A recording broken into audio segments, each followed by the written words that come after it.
also. Rebecca, Rebecca, Decock, Decocq, Burrell, Burrell. Okay, and today is March 23rd. My name's David Burton, and we're here in Springfield, Missouri, recording an oral interview.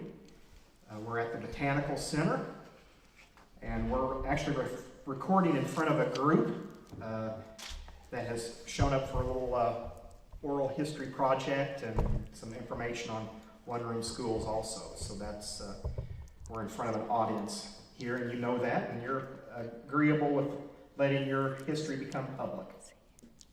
Okay, we've got a signed release.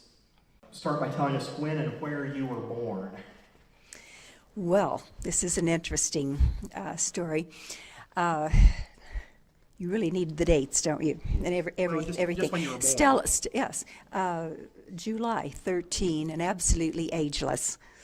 July 13, 1939. If one is going to be a part of history, one must give all the numbers. And I was born in the little village of Stella, Missouri. Can you tell me a little bit about your family as far as like siblings and parent occupation, that sort of thing? I had the pleasure of a 7-room home, 7 rooms and a Go back this way just a little bit. 7 rooms and a path. My parents were farmers. We ate organically, by the way, in those days. One sibling, 5 years younger. Her name is Jeannie, Juana Jean Decock. Still lives on the family farm in Berry County. And so when and where did you start school, and what was the name of that school? That school was Oklahoma School down in Berry County, southeast of Wheaton, Missouri. And the pictures that I have date back, and I'm trying to think about this as well, probably 1940, about 1945, I suppose, I began school at Oklahoma School. How did a school in Missouri, Berry County, end up being named Oklahoma? Any idea? The best I recall, it again about, I think, 1909, with the Oklahoma territory, and Oklahoma became a state, and somehow this little school was named relevant to that territorial and statehood matter. And there was one school there, evidently prior to the one I attended, and burned back in 1936. The one I attended, a fieldstone structure with matching outhouses, one on either side, one for the guys and one for the gals, was a WPA project. I still remember from my childhood seeing those letters WPA, always wondering just what is WPA all about. Sure, you'd see that every day. That's quite a history in itself. Yes, yes. What are do you remember some of the physical appearance of Oklahoma School? Maybe describe some of its characteristics, both inside and out. Maybe you mentioned the outhouses on one. It was one, in a sense, it was one large room. And we often used it as one large room. It did have a little folding, sort of a divider for it, so that we could have the upper and the lower elementary simultaneously, again, 1st grade through 8th grade. So there were times it was divided. At one end was the library, and from that library inspiration, I became an avid reader. I still remember the Nancy Drew mysteries. I did not want a Nancy Drew mystery to conclude. I myself was identifying with Nancy Drew. With my imagination, I went all the places she went, made all the discoveries that she made. And at the other end was the cloakroom. In the cloakroom, we put our lunches. Now, that's another story. I'll tell you a little bit about the lunch content, but even more so before the food, I shall go to another aspiration. I'm sure early on I wanted to be in theater. I'm sure. And there were 3 little dresses, 3 crepe paper dresses. I still remember one, a lime green, a robin egg blue, one a pink. And I thought, when will I be of an age to have the opportunity to wear one of those in a performance? The girls did get to wear them in performances in the spring. But alas, by the time I was ready to perform, the mice had eaten holes in strategic places, or I had outgrown one of them. So I did not get to perform in one of those dresses particularly. As to food, this might be of interest to listeners. One of my most original sandwiches, which I would make for myself, was mayonnaise on white bread with English walnuts. And so mayonnaise, white bread, English walnut sandwiches. If I stayed overnight with my grandparents, who lived at the farm next door, their names Otis and Cora Bratton, and grandmother made fresh biscuits every morning. So I would make sandwiches out of those biscuits and the bacon, and I would have a cold biscuit bacon sandwich for lunch. And there was a family also nearby occasionally who would have Vienna sausage, and I thought they were so rich because they brought Vienna sausage. I don't think we would say Vienna sausage, David. Vienna sausage, and they looked so delicious. And one time I overnighted with a schoolmate. I thought she was the richest of the rich because she brought cherry cream pie in a pie-shaped plastic container. And when I overnighted with that family, I personally had the opportunity, the gift of bringing a piece of that pie for my lunch on a particular day. And I suppose the first sin, if I'm going to admit here in this public confessional, as it were, the first sin really was at afternoon recess. And we stored, of course, in our home, we stored our apples in big baskets of apples. And so far into the season, they would get kind of warts on them. Well, I always generally took an apple. That particular afternoon, what, pray tell, possessed Miss Rebecca to get into another student, Miss Sue Higgs' lunch box, and found there a piece of chocolate cake that had not been eaten at lunchtime, and I traded that apple for her cake, and I ate it and felt so guilty about that. Now that's the food portion. A little bit back to our building. I must interrupt you here just a moment. Ice cream. The folk, my classmates would bring little pint jars with chocolate milk or milk with vanilla flavoring in it. And when we had a great snow, they had snow ice cream. My parents were very protective of Miss Rebecca and not wanting me to catch a germ, so I was forbidden to have snow ice cream. I shall never forget later in 1960, a great snowfall, I just absolutely made snow ice cream and probably made myself kind of ill eating snow ice cream, making up for what I didn't get to do between about ages 7 and 9 or 10. Those are some great stories and great memories. You mentioned your grandparents. Yes. The last name, how did you spell the last name? Bratton, Brattin, an old Berry County family. Okay, all right. The school that you attended, do you remember anything about can you describe the desk or the chalkboard or even the playground equipment, if you had any, or the drinking area? Did you share cups, or did you have a...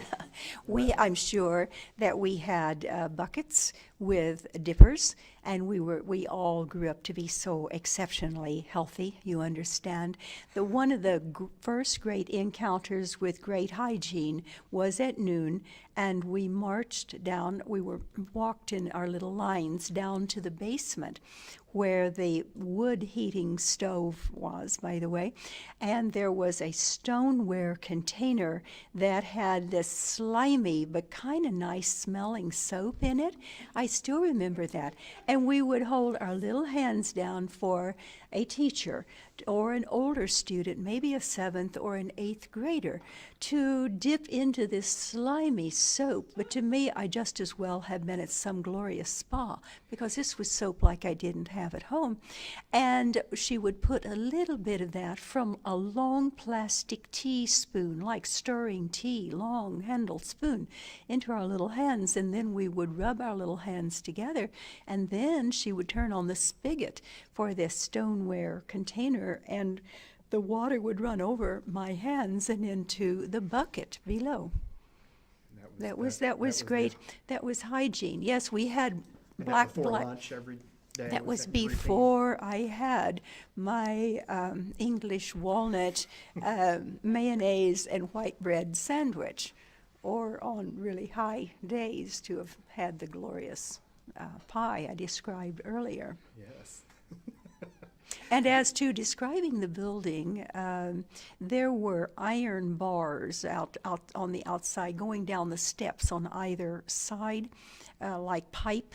And I would so worry for one or two of my classmates as they were getting taller. They liked to swing around those bars, and I was so worried that they would hit their head on the top concrete step and cause great injury. Yes, we did have swings. We had swings, and we would, wrap them around you. I'm sure many of your listeners have experienced this, and then turn them loose and go very dizzyingly about.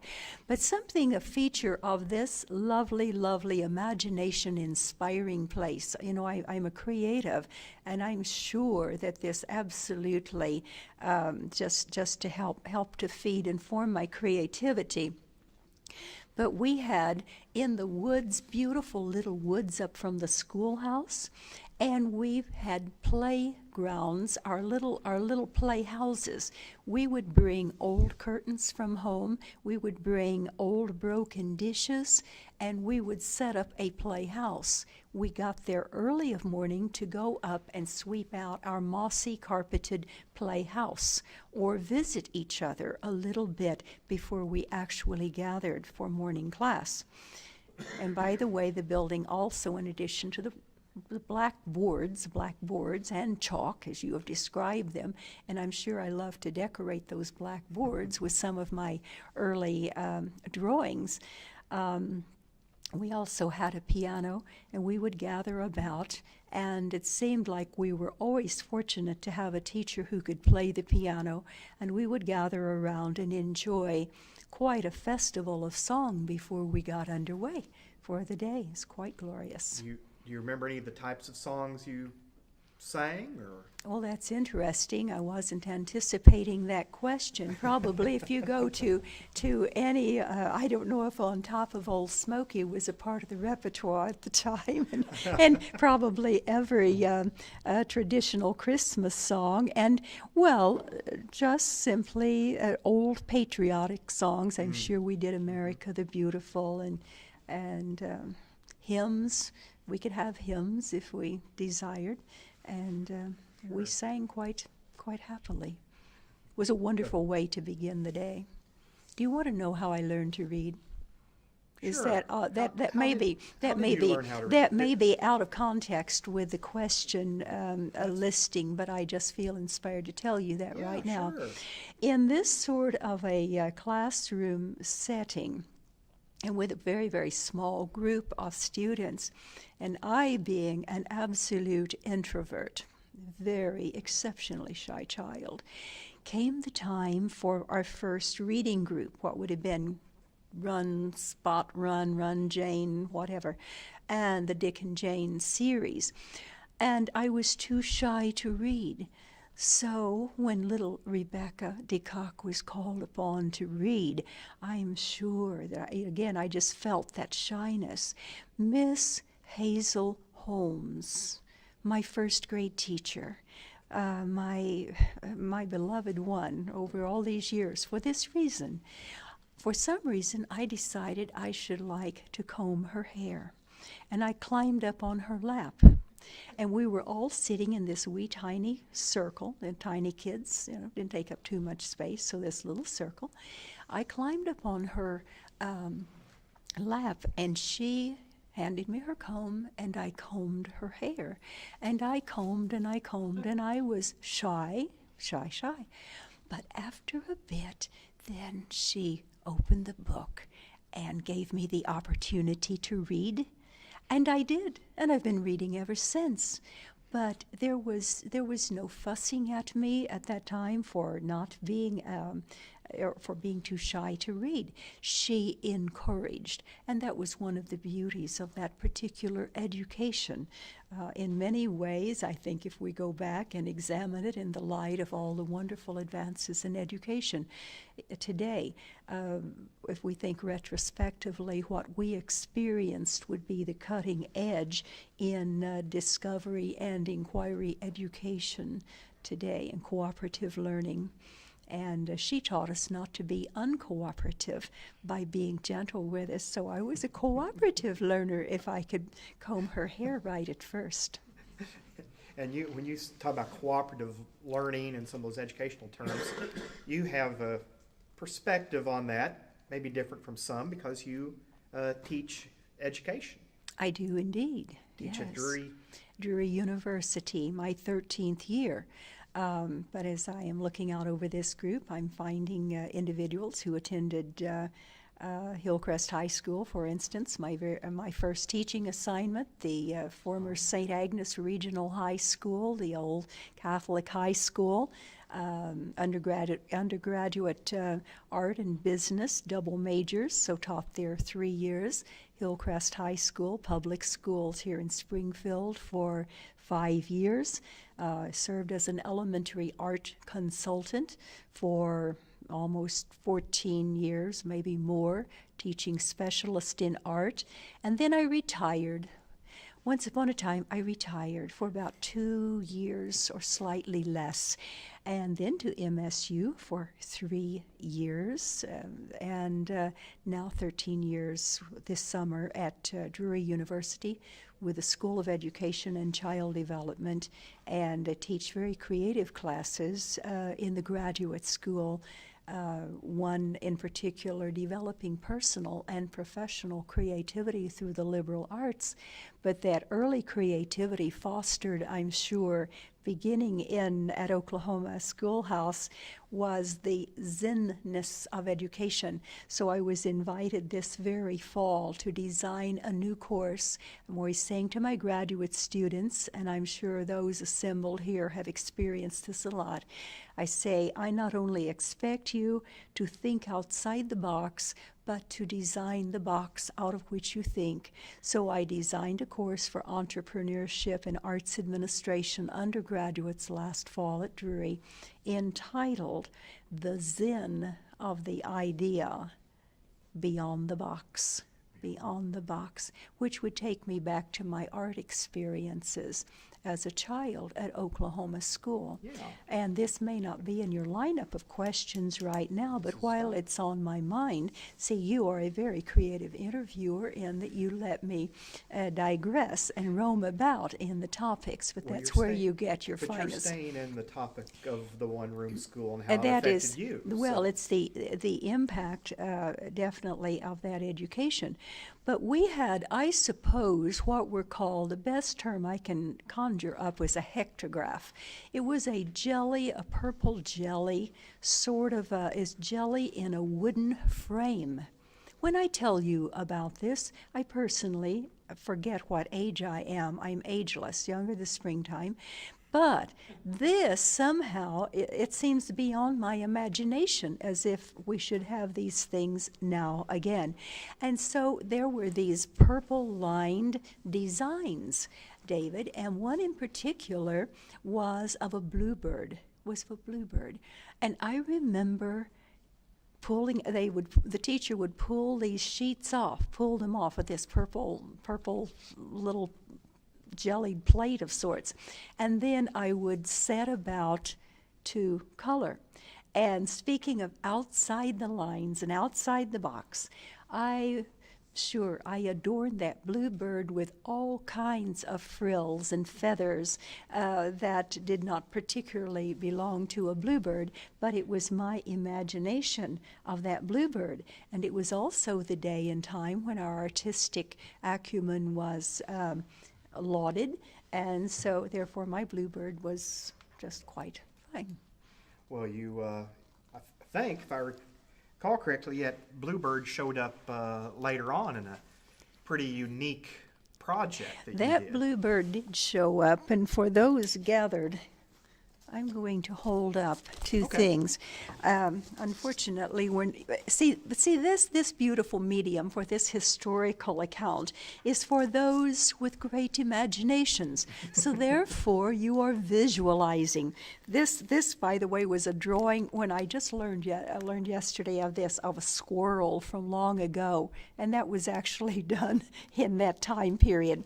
But a strange looking thing. But from that little bluebird, then in '08, I was invited to design an ornament for the White House Christmas tree during the last Christmas of the Bush administration, invited by our then Congressman Roy Blunt. And so the ornament was to typify the 7th Congressional District.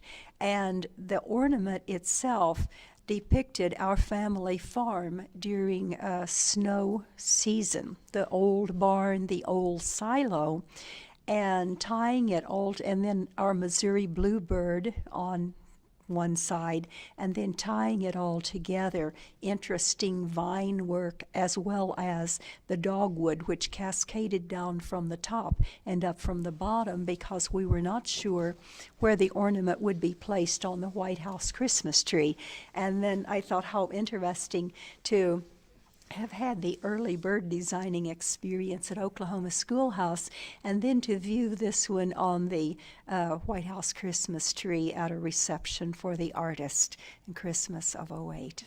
A little bigger audience for that last Bluebird project there. Slightly so, but this one no more important than my very first one that became a memory for all of these years. Wonderful stories. Back on Oklahoma School, does the building still exist today? The building indeed does exist. It's been well maintained in its exterior. It was so wonderfully constructed to begin with. Naturally, it has maintained.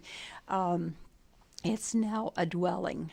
It's now a residence. However, when I have gone by there in times fairly recently and look up either to the right or the left, slightly beyond the schoolhouse, on a hill to the right, a hill to the left, is still the lovely stonework facade that would have been the front of the lovely outhouses.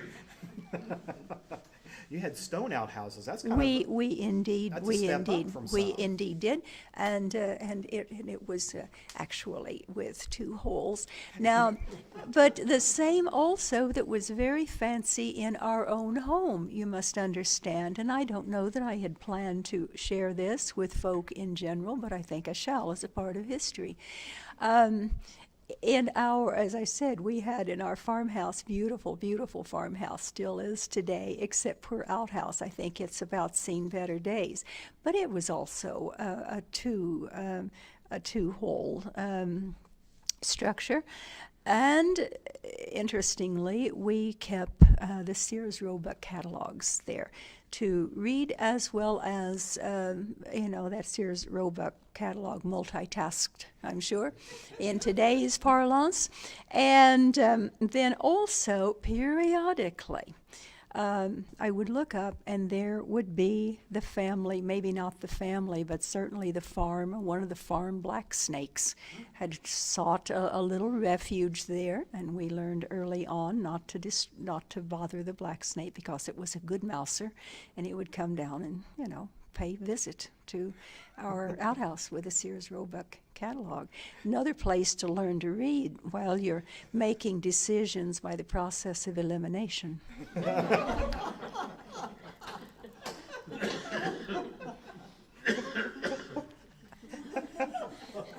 What is next on your list that you feel you must ask?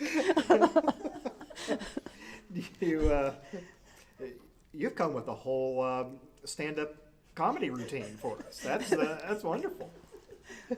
Do you remember how many students were in your class, or As I have maybe counted, this as I high have school? counted in the pictures, I'm thinking, to my class, to my first grade class, I doubt there were over 5 of us. 5 of us. We always, see, isn't that ideal? To Yeah. have 5 or 6 students per class. It seems like in the second grade we may have been 4. Others hearing this account may desire to take me to task, but at the moment my numbers shall reign. And when we think about first grade through 8th grade, I'm just thinking about barely 30 students, if that many, in the entire school. But a rich occasion indeed. 5 years there. To leave there and to be consolidated into the school at Wheaton into, I guess, about the 6th grade and on, just as well have been some great large school, for I had come from my comfort zone there with a small school. Mm-hmm. Mm-hmm. Now, you've already mentioned one of your teachers with reading. Do you remember any of your other teachers, and maybe some of their different teaching styles? Or? Well, I'm remembering Marguerite Higgs, and Marguerite also multitasked in as much as we were safe to walk from our family farm, by the way, to this school, maybe a 2-mile walk or slightly less. But I remember that she was a very, very creative teacher, and but would also be my chauffeur on occasion. She would take us to the little road going up to our house if the weather was still, in good weather, and drop us off at what's now called the Solid Rock Baptist Church, and we could walk up home. Of course, Miss Holmes. And those two are very, and Miss Duncan, Glee Duncan, Glee, Duncan, Okay. yes. It was with Miss Duncan, I do recall this in particular, my sister being 5 years younger than I, and her very first day at school, I felt quite responsible for her, and I remember going to Miss Duncan and indicating to her that I would need to assist my sister to find her lunchbox. Yes. To find it in that big school. In the there. big school, Yes. and to help her with her lunchbox. Somehow I felt that was a sisterly duty. Do you remember, in part of your learning there at the one-room school, was listening to the older students, and was that part of the That learning was process? Do you that was remember exceptionally important, David, exceptionally so, because, and I credit myself being the good speller I am or have been over the years, and still am. With being maybe in the third or fourth grade and having my own work to be doing, but when the spelling tests were being administered to the 6th, 7th, or 8th grade students, then I would stop everything and take spelling with them. And oftentimes, my spelling I came out with more correct words than they. I hear that mentioned often as a important element of that. Absolutely so. Now, did you walk to school each day? We were safe to walk to school. It was beautiful in the autumn. We would just canopies of trees over the back roads, and we would go along with falling leaves, and so we could walk to and from, but Was it very not far? always. Do you remember? It seems like maybe barely 2 mile, barely. Mm-hmm. Okay, so it was pretty It was lengthy. good. Yeah, Mhm. that's good But exercise there. that's cutting edge. You see, we had wonderful physical fitness engagement in that we were accustomed to walking, and we also had generous recesses, so we had plenty of playtime as well. Do you remember, were there any games or anything you guys played along the walk, something to speed up the day, or was it just? It was let's just get- for me. It was a contemplative thing. I hope I was I am as contemplative now, by and large, as I was then. There wasn't a great rush about matters. Older students would come from the farm just up from us and kind of like pick us up. We would all walk together. And the very, very worst thing, though, that two things that absolutely upset my spirit, though, early on. Kind of change of subject here. I had long curly hair, long curls, and the 8th grade boys threatened to cut my curls. Now, they were just kidding about it, of course, but I really I took that very, very seriously. And I do recall on one of the walks home, one of the guys picked up my lunch bucket and threw it into a field. Now, wasn't that an interesting thing? And so I still remember one of the guys going to get my lunch bucket for me, because that was just not at all the way to treat Louis and Laura Descartes' daughter. Just didn't do that. So. Are there any special activities that you remember doing at school? Was the school used as a community center for functions also, but were there other special activities like Christmas or so forth? Christmas was a big thing with my parents and with my grandparents.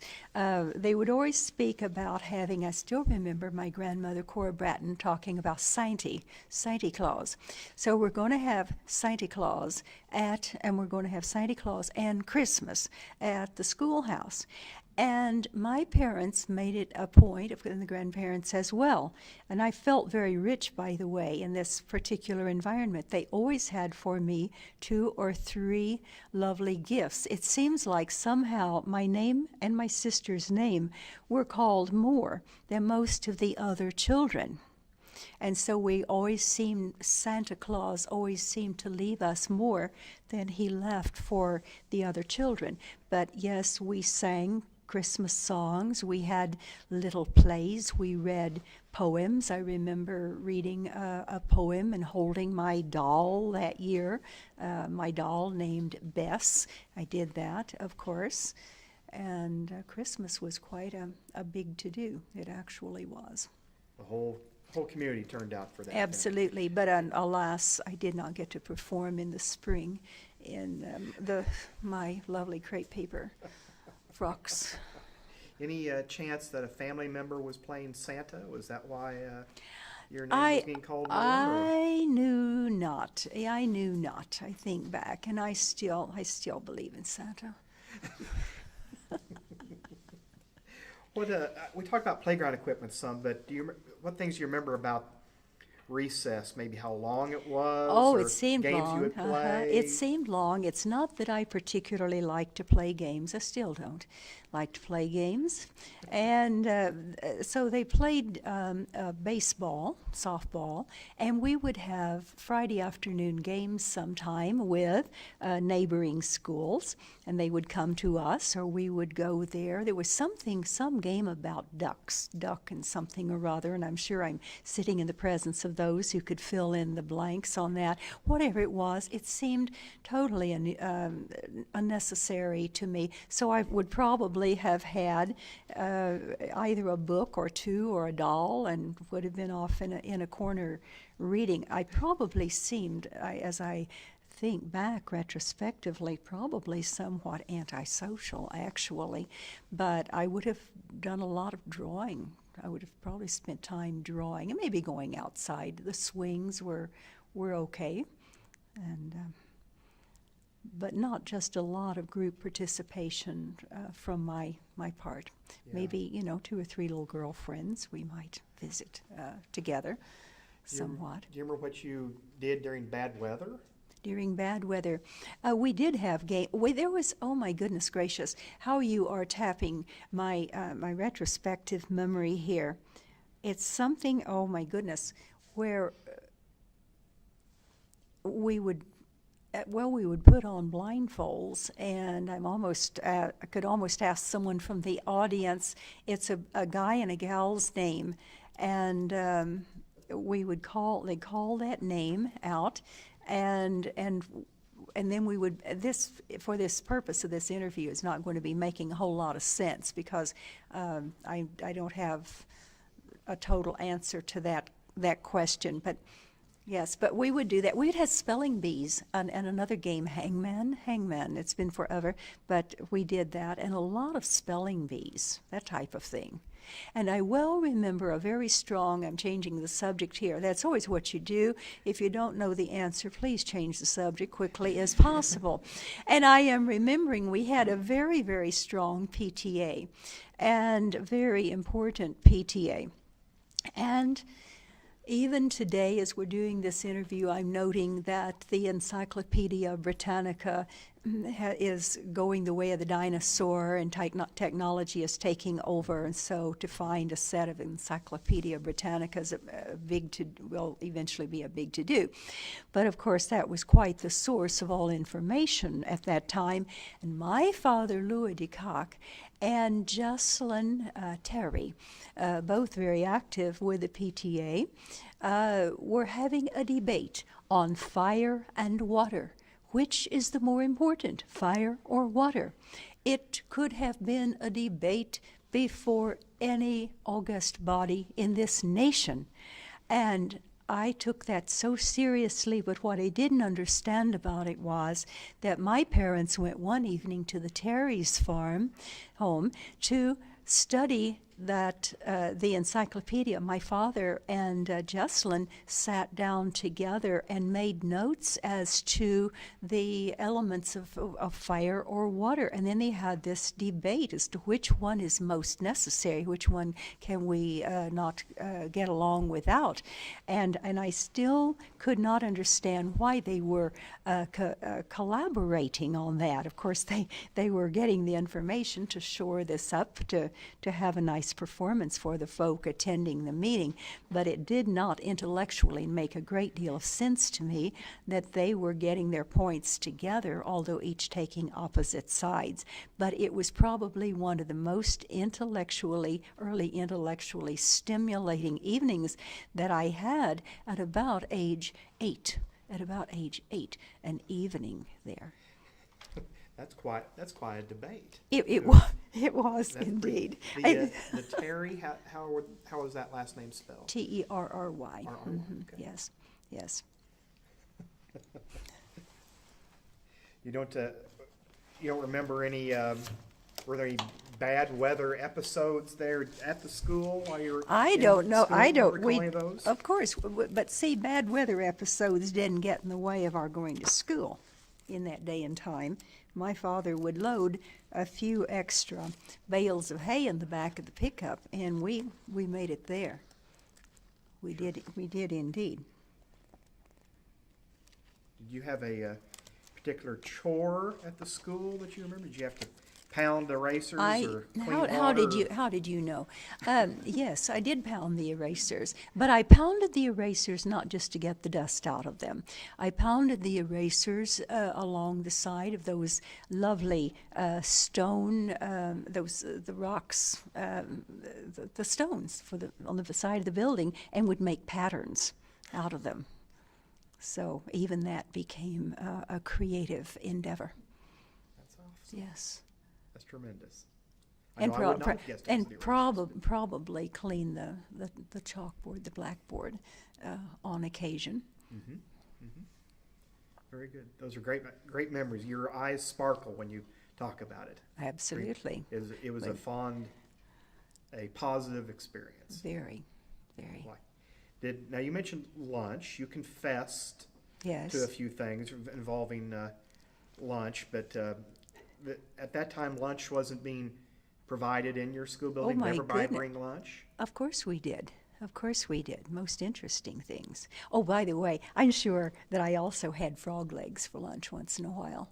Frog legs. Love frog legs for breakfast. Now that, if you're going to send a child out for a healthy day of study, have homemade biscuits, fried eggs, and frog legs and gravy. Yes. That'd stick to your ribs. That'd take you through the whole day, wouldn't Absolutely. it? Did you, now you attended that same school until 6th grade, consolidation, Yes. and then you went to Wheaton. And I know you had wrote a essay. I think that you were probably getting ready to reference I there could, about that. I could reference that a little bit. Actually, is our time such that I might reference some of this just a little bit? Just a little bit. We probably have about 15 more minutes or so. Okay, and, all right. got Well, 2 or 3 more questions. okay. Well, I want to honor your questions. But I have, the move from Oklahoma to Wheaton was memorable. I so clearly recall Joanne Fox as the epitome of a beautiful lady and teacher, both in appearance and professional manner. Now, this is an interesting thing, and I probably should not say, but I think it's in the spirit of being real. You know how tender children are developmentally, and I shall never forget, in about the 7th grade, the beautiful Miss Fox said to me as I was going to the lunch line there at Wheaton, where, of course, we did not always take our lunches. We did have lunch provided. And she said, "Oh, you were really a pretty little girl. You were very, very pretty when you were little." And to me that day, I went right on to lunch thinking I suddenly had turned into an absolutely less than beautiful child. Wasn't it a psychological thing? But I did share that with her a bit later, and of course that wasn't what she meant at all. But isn't it interesting how we influence people and how those memories stay with us? She was such a beautiful lady. I love her dearly. Yes. But at the school, this is an interesting thing. Clara Wallace, one of my teachers there, is a model. How's that last name spelled? Wallace. I see. Clara Wallace is a model of facilitating visual aids creativity, even though she was, as I reflect back, not a real artist. And I often share this with my graduate students. She had that ability to bring forth creativity, though she herself never demonstrated drawing. She taught art, but I never saw her make art. She took us through creative activities, but I never saw her actually demonstrate that. But she inspired the very, very, very best in me in that respect. I've noted here in this a little article entitled "From the Hills to Harvard." My upbringing by caring parents in its 6 rooms and a path provided my first art-making studio and my most impressionable year's first major life lessons. Education at Oklahoma and Wheaton High School provided a solid and inspirational basis for the scholarly journey to major in art and business, and to participate in theater as an undergraduate, and to complete graduate studies at Southwest Missouri State College, now Missouri State University. The path would later lead to the doctoral program at the University of Tulsa, with time in the Graduate School of Education at Harvard University. I shall for always and ever credit the role of influential folk of the Wheaton community, hills, and heritage in providing the map for this journey. You, in reading that, you have answered my other question. Oh, my really? Next question. Well, see, I was anticipating your question. You were. But please share that question anyway. It was going to be, do you feel like you got a quality education there, and what have you done with that education? Well, there obviously you've done a lot with that education. It set the basis for so much. I still remember the smell of crayons, and not one graduate student makes it through my classes at Drury University without hearing this story. On my desk in Lay Hall at Drury University is a little canister of crayons, and I always share with the students that I still recall the smell of my first set of 16 crayons. And every autumn I will go to Kmart or Walmart and sniff the crayons. Now, as an educator and as a presenter of programs in various venues, I would say this to you. I was doing a workshop on careers with young adolescents in a behavioral health facility. And it was on career in art. And I shared with them the story of the smell of the crayons. And then I paused. One should not pause too often when it's going forward too really well. But I paused and I said, and by the way, I suppose that's better than some things I could have been sniffing. And of course, I was speaking with youngsters who are in rehab for such. But one of my graduate students, so to follow through with this, gave me this set of crayons, and she said, and now, Dr. B, you have every autumn, unless you just choose to go to Walmart or Kmart and sniff the crayons, which I do anyway. I get a double sniffing. And then I have those crayons on my desk and lift the lid once in a while just for memories. The crayons.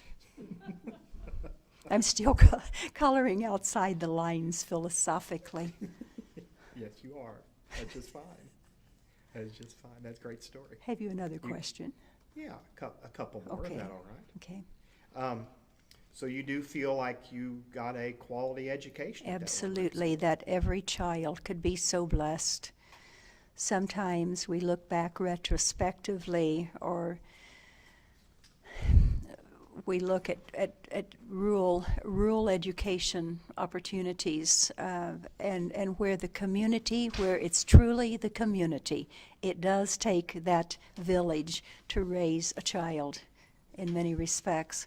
So there was great cooperation, which reminds me, discipline-wise, this early discipline, I'm digressing briefly, but I thought my parents had magical eyes. My mother would say, now, no decocked child is going to be getting into trouble at Oklahoma, but I'll tell you, if you get in trouble there, you'll get it again when you get home. And I thought they had magical eyes, all knowing. And so I would not have dared to disobey any of the rules at school, so to speak. Not that I kept all of them, but you also need to be creative and know how to fly under the radar. But that was where I'm going with that point, David, is that it was that wonderful homeschool cooperation, collaboration, and teachers who were so dedicated. I think back, perhaps their preparation was not what we feel is so necessary, and we know is necessary today. Going through our education programs, I know the breadth and the depth of preparing to become a teacher. Well, know that. But these folk came to us almost as lifelong learners in a sense. They were young, but they took courses during the summer as best they could. They assimilated this. They were smart. They were creative. They were people of the community who knew the community, knew, where everyone seems to know everyone, and there's just that individualized touch of knowing, again, going back to Miss Hazel Harder Holmes and letting me sit on her lap to comb her hair before I began reading. I've always wondered what my educational journey might have been like if I had not been encouraged by a sensitive educator who had not been privy to lots of workshops, but she had common sense. And even today, as retrospectively I think back, I think that which is a treasured uncommon sense, of which we can use more and continue to use. Yes, a wonderful example. Do you still keep in contact with any students from your one-room school days? Okay, it's been maybe, maybe 3-4 years ago. We had maybe less than that. We had an all-school reunion, and occasionally we will have some event where 5 or 6 or 10 of us will get together. Yeah. Did some of them go on and seek additional education, or it's interesting, it's interesting. I'm thinking from our graduating class at Wheaton. Okay, so if you take first grade through the senior year, we graduated 27 students, and out of that group, 2 completed doctorates. And I don't recall the details, but very outstanding individuals, 2, 3, maybe 3 doctorates out of that group. Yes. But you see, that's not the measure. That's not the measure, though. So many stayed in the community. It wasn't, quote, the bright flight from the community. The roots were there. They stayed. They honored the roots. They made their contributions within generationally exactly what you're about with this project. So the roots are there. Maybe, again, those with whom I attended school maybe are now great-grandparents, and still making a contribution historically, or at least are there as pillars of history, of the layers of history within those, within that community in Berry County, in the Wheaton area. You have done a wonderful job in relating stories and memories today. Is there anything that I haven't maybe touched upon, or something you were, a memory that has come to you now that you'd like to share but I haven't asked about? Well, you see, when you ask that question, and we're almost to the end of this, and when you actually turn the off button, then I'm sure there will be many memories forthcoming. The love for the arts, again, music, performing, drawing and painting, and just intellectual pursuits. I'm sure there were many other stories one could share, but it's just that gift of an holistic engagement from childhood through this ageless time in my life. I'm a for always student, so I'm not sure what I shall be learning next. And I would say, though, as kind of as a result of my upbringing and early education, I would say to my graduate students, they'll say, I'm looking forward to taking your class. And I will say, I too am looking forward to taking the class. I'm on the scholarly journey with you, and I often do a presentation, David, entitled, Your Life is a Masterpiece. What are you creating?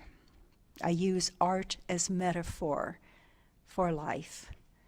And sometimes in the process of teaching or doing programs here and there, I will say, I love to hear myself speak, because once in a while I will learn something.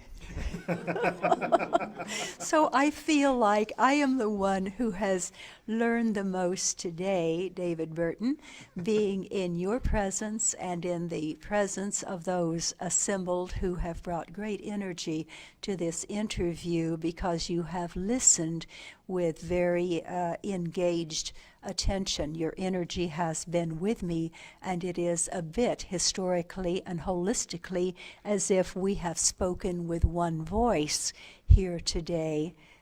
And I thank you so very much for this invitation to my term to A-R-T, to articulate a little bit of history.